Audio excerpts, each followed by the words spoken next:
साथ Ranjita Jha, news 18 network.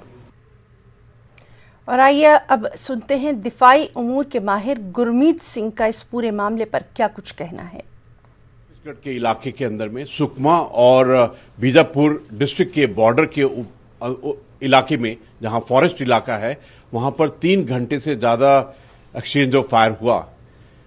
इसमें जो सिक्योरिटी फोर्सेस हैं, जिसमें CRPF, cobra battalion, DRG, STF के ट्रूप से जो इस इलाके में anti naxalite operation, combing operation कर रहे थे, और उनका एनकाउंटर नक्सलाइट के साथ में हुआ।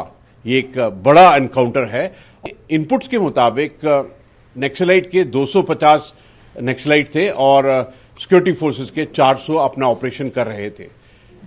इस समय जिस प्रकार रिपोर्ट्स हैं, रीइंफोर्समेंट इस इलाके में ऑलरेडी पहुंच गई हैं और एयरफोर्स के हेलीकॉप्टर्स डिप्लॉय किए गए हैं रेस्क्यू ऑपरेशन के लिए, और एंटी नक्सलाइट ऑपरेशंस को इंटेंसिफाई किया गया है। ये एक सिक्योरिटी का चैलेंज है, इंटरनल सिक्योरिटी का, और इसको एक बाखूबी से और फोकसनेस से इसको डील करना पड़ेगा। इनफैक्ट आपको याद होगा कि पिछले 10 दिन पहले 23 मार्च को नारायणपुर में एक आईडी जिसके अंदर में 5 डीआरजी के शहीद हुए थे जवान, और पिछले साल भी 21 मार्च को निम्पा इलाका के अंदर में अम्बुश था।